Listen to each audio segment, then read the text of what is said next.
Boa tarde, irmãos, tudo bem?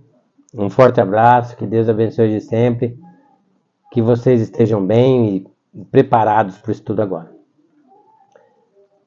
Eu deixei uma conclusão para vocês tirarem no estudo passado, o santuário terrestre. Afinal de contas, devemos pedir perdão uma vez por mês, uma vez por semana, todos os dias. Cada um tem sua opinião, todas elas devem ser respeitadas. Porém, eu penso o seguinte, que ao encerrar a oração, é bom a gente pedir perdão pelos pecados esquecidos e aqueles pecados que nos são ocultos devido à falta de conhecimento da palavra de Deus. Sendo assim, é melhor que venhamos a pedir perdão para Deus diariamente. Tá certo? Porque evita de a gente esquecer pecados cometidos. E a gente pode discriminar cada um dos pecados. Ah, pequei, fiz malcriação contra minha mãe, fiquei nervoso com meu filho, e assim por diante. Evita de esquecer, tá certo? Na correria do dia a dia. Hoje nós vamos estudar o santuário celestial. Santuário celestial, tá certo? Para tanto, vamos iniciar com uma oração. Pedir a presença do Espírito Santo em nosso meio, em nosso coração e em nossa vida. Maravilhoso eterno Deus, aqui queremos agradecer por essa oportunidade que o Senhor nos dá de estar aqui com os queridos irmãos a estudar a Tua Palavra, a examinar as Escrituras e buscar força e poder no santo amor de Deus a viver essas maravilhas em nossas vidas. Abençoe a cada um que aqui está, a cada família representada e que a Tua verdade possa guiar, conduzir os nossos passos até a breve volta do Senhor Jesus. Tudo isso te pedimos e te agradecemos no doce e santo nome do Senhor Jesus. Amém. Vamos lá, irmãos. Apocalipse capítulo 4, verso 5 diz assim. Do trono saem relâmpagos, vozes e trovões, e diante do trono ardem 7 tochas de fogo. 7 tochas de fogo. 7 é o número da grandiosidade e perfeição de Deus e que Deus é criador de todas as coisas. Esse fogo aqui representa o Espírito Santo, que são os 7 Espíritos de Deus. Deus tem 7 Espíritos? Não tem, irmãos. Deus tem um Espírito só. Só que, veja bem, o Espírito Santo habita no Pai e no Filho em glória, com a sua força máxima. Em um anjo, o Espírito Santo não habita em glória, habita na sua plenitude, que é a ausência de pecado. E em nós, pecadores, menos que a plenitude, nenhuma porção. Quanto mais a pessoa se rende a Deus, mais Espírito Santo ela tem. Quanto a pessoa menos se entrega a Deus, menos Espírito Santo ela tem. As porções são diferentes. E qual é o máximo que uma pessoa humana na Terra pode receber do Espírito Santo? A unção do Espírito Santo. Nós vamos fazer um estudo do caminho a galgar a unção do Espírito Santo, a joia rara sobre a terra. Tá certo? Então, esses 7 Espíritos aqui revela a grandiosidade do Espírito Santo, a sua perfeição e que ele é Deus e também participou da criação de todas as coisas.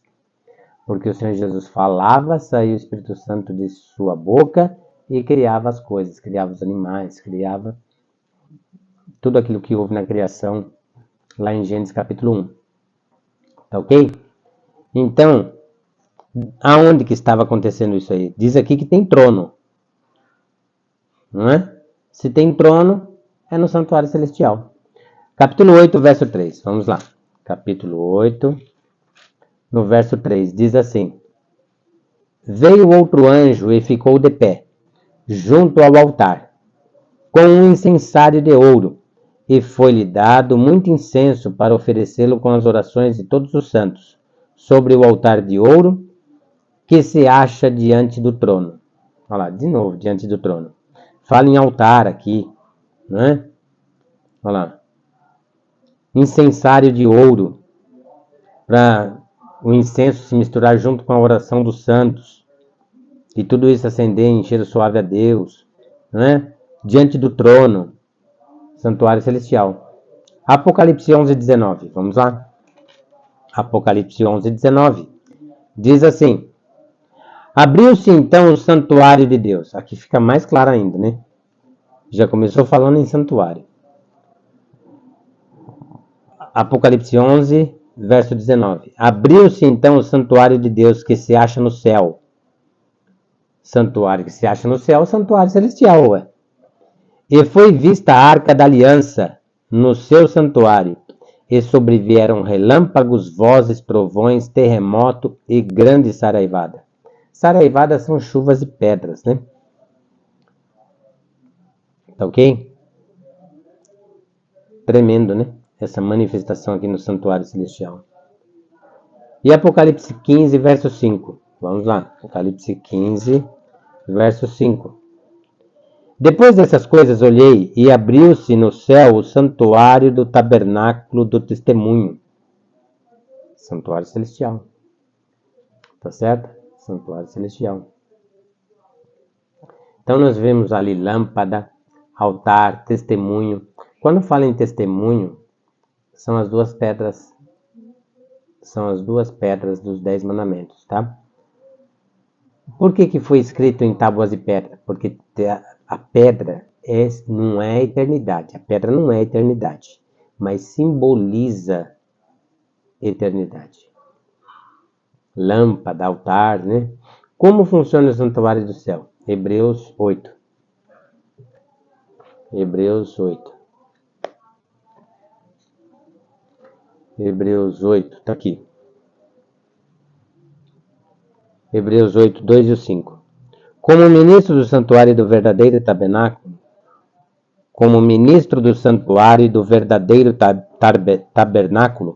que o Senhor erigiu e não o homem. O Senhor construiu o santuário celestial e não o homem. Verso 5. Os quais ministram em figura e sombra das coisas celestes, assim como foi Moisés divinamente instruído quando estava para construir o tabernáculo. Pois, diz ele, vê que faças todas as coisas de acordo com o modelo que te foi mostrado no monte. Que modelo é esse? O santuário celestial foi modelo. Tá certo? Quem é o sacerdote do santuário do céu? Hebreus 4,14. Hebreus 4,14 diz assim: tendo, pois, a Jesus, o Filho de Deus, como grande sumo sacerdote que penetrou os céus. Tá vendo? Os céus. Conservemos firmes a nossa confissão. Devemos confessar diretamente ao Senhor Jesus. Ele é o nosso sumo sacerdote no Santíssimo, no Santuário Celestial, no terceiro céu. Por isso que a palavra céus vem no plural. Tem o primeiro, o segundo e o terceiro céus. O terceiro céu é o céu mais elevado. A gente nem vê aqui, que é a habitação de Deus. Comentário em Coríntios pelo apóstolo Paulo. Quem é a vítima do santuário do céu? Hebreus 7, 27. Hebreus 7, 27 diz assim: que não tem necessidade, como os sumos sacerdotes, de oferecer todos os dias sacrifícios. Primeiro, por seus pecados, depois pelos pecados do povo. Porque fez isto uma vez por todas, quanto a si mesmo se ofereceu. Ou seja, a vítima é Jesus, né? Se ofereceu uma vez só, e foi muito mais do que o suficiente. Um sacrifício ilimitado, que inundou não a terra, inundou toda a criação de Deus. Tá certo? Mais para frente nós vamos falar por que inundou toda a criação de Deus. Tá certo? O Senhor Jesus, ele é a vítima também no santuário celestial.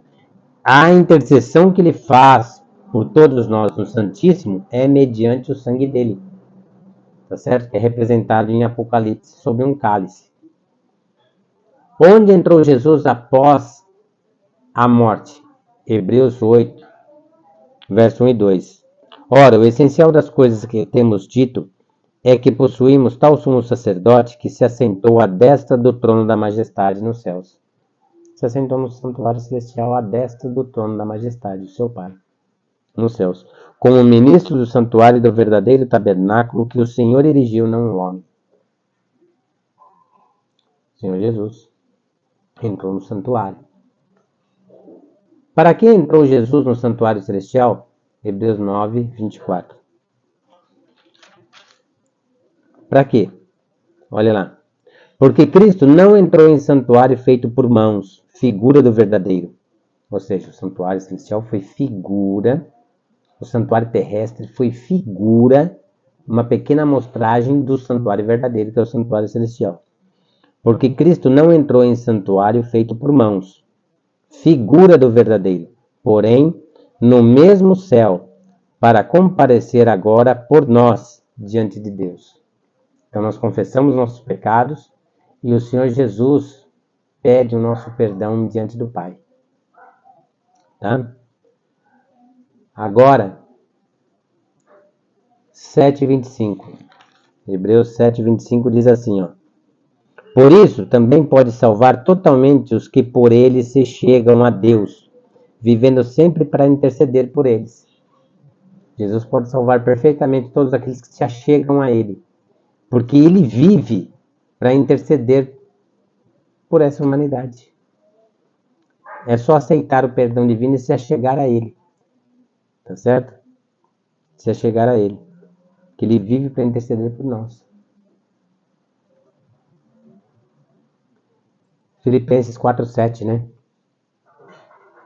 Tá certo?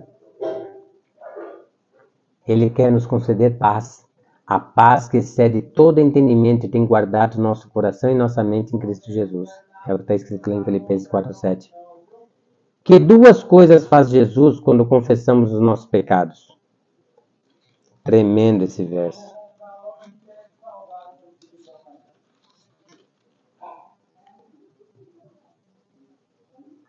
Primeira João 1:9. Se confessarmos os nossos pecados, ele é fiel e justo para nos perdoar os pecados e nos purificar de toda injustiça.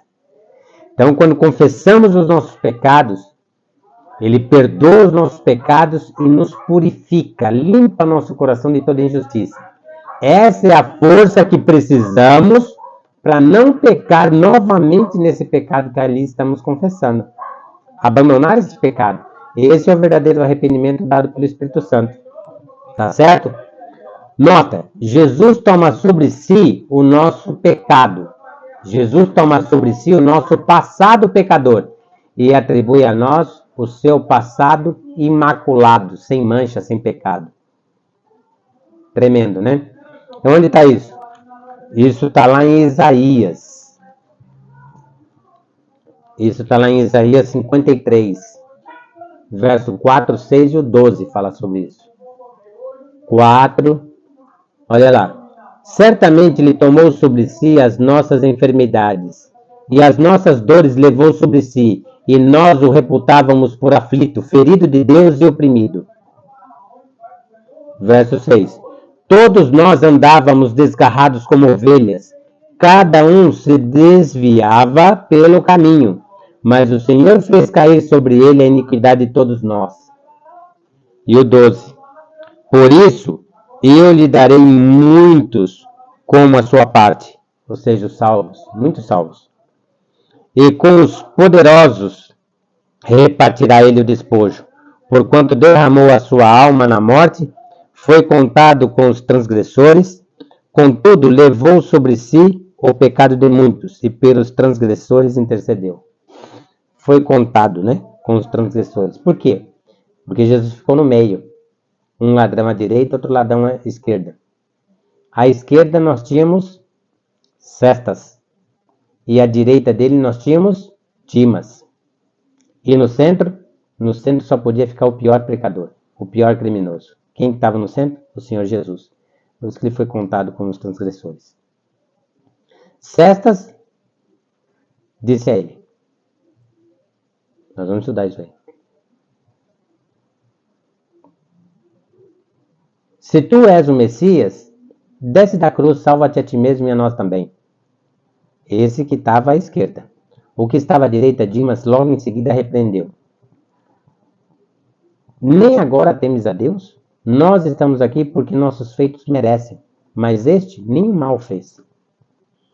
Logo em seguida ele olha para Jesus e diz: e confessa que Jesus é o Messias diante de toda a plateia que estava assistindo aquela crucifixão.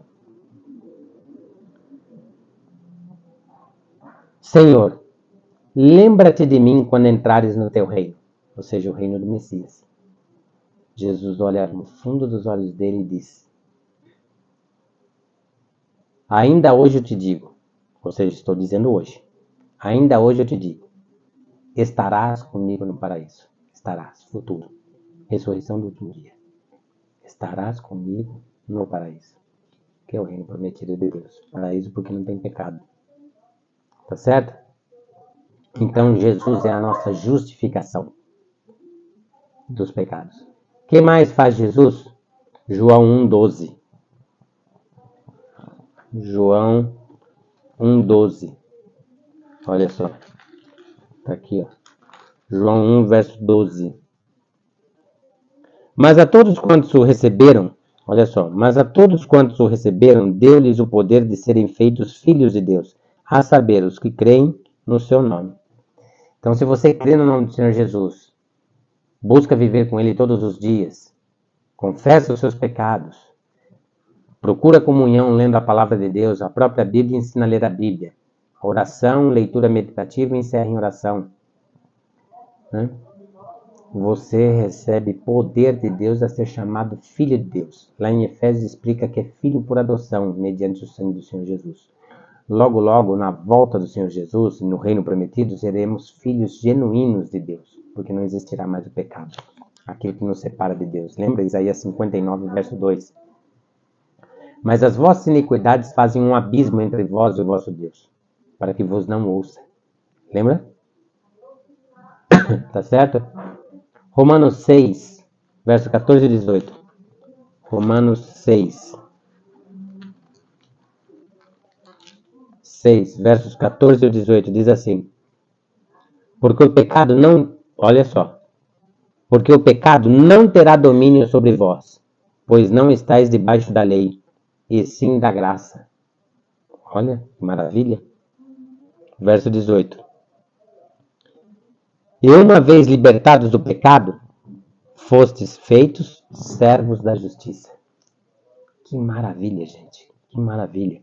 E uma vez libertados pelo sangue do Senhor Jesus, libertados do cativeiro do pecado, foste feitos servos da justiça. Servos do Senhor Jesus. Servos da justiça. Uma vida de pureza, uma vida de bênção, uma vida de alegria, felicidade. Uma vida de esperança, de amor e paz. Amém?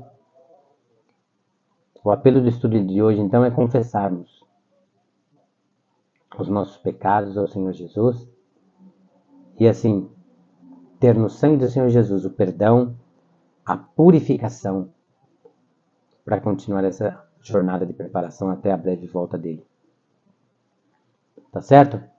Que Deus te abençoe e até o nosso próximo encontro. Amém.